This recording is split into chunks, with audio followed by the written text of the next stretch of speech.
जिस विज्ञान के माध्यम से आप अपने आप को ये समझ रहे हो कि हम चंद्रमा पर पहुंच गए हैं, ये आपका बहुत बड़ा भ्रम है। न हम कभी चंद्रमा पर पहुंच सकते हैं, न हम कभी सूरज पर पहुंच सकते हैं, क्योंकि ये सूर्य और चंद्रमा दोनों उन ज्योतिषी देवों के विमान हैं जो बहुत बहुत ऊंचाई पर भ्रमण करते हैं। और वहां पर पहुंचने के लिए आपको यहां पर धर्म करना पड़ेगा, शुभ भाव अर्जित करने पड़ेंगे, और मरण करने के बाद ही वहां पर जन्म होता है, उससे पहले वहां जन्म नहीं होता है। समझ में आ रहा है? इसलिए चंद्रयान पर जाने के लिए, सूर्य के विमानों में पहुंचने के लिए शुभ भावों से मरण करना, तब वहां पहुंचोगे। ये जो कुछ भी आज हमें दुनिया में दिखाया जा रहा है, ये अपनी अपनी कल्पनाएं हैं। जैसे कि मान लो साइंस ने ये मान लिया कि ये सूर्य या ये चंद्रमा यहां से इतने मील की दूरी पर है।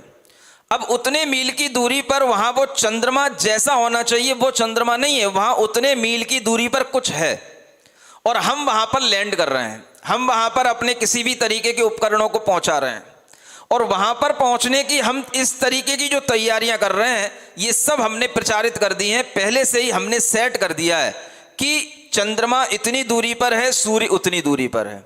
लेकिन जैन दर्शन कहता है कि आप चंद्रमा और सूर्य के पास तक कभी नहीं पहुंच सकते, क्योंकि उसकी दूरियां बहुत अधिक हैं।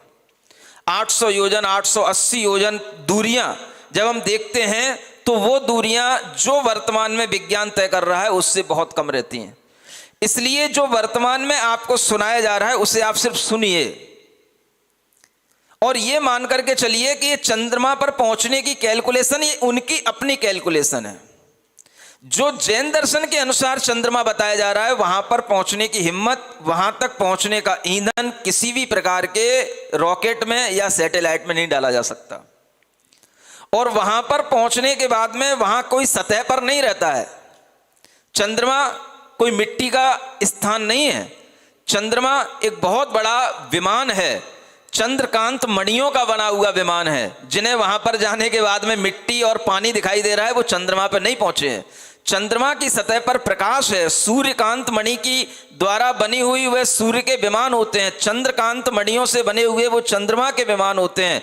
उन चंद्र विमानों में ऐसी शीतलता उत्पन्न करने वाले वो पौद्गलिक पदार्थ होते हैं जहां पर पहुंचने के बाद में आपको अत्यंत शीतलता महसूस हो।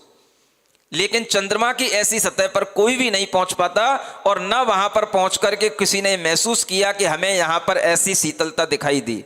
ये सब विज्ञान के अपने कैलकुलेशन हैं। आप सिर्फ उसको सुनिए, विश्वास मत कीजिए, तो आप समझदार कहलाएंगे।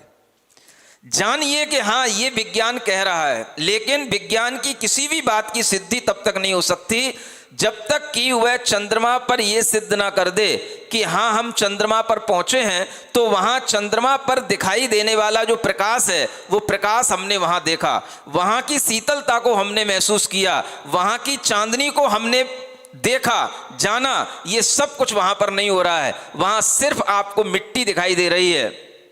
नील आर्मस्ट्रॉन्ग जैसे लोग कहते रहे कि वहां पर वायुमंडल नहीं है, और फिर जब वो वहां पर झंडा लहराते हैं तो वो हिलता हुआ दिखाई देने लग जाता है। आपकी बातों से ही स्ववचन विरोध आपके सामने आ जाता है। तो ये सब फिल्मी शूटिंग जो चल रही हैं, इनको आप ढंग से देखें, जानें। हम भी देखते हैं, जानते हैं, लेकिन इन पर विश्वास कितना करना है ये समय आने पर हम आपको बताएंगे। इसलिए चंद्रमा के और सूर्य के विमानों में बड़े बड़े जिनबिंब होते हैं,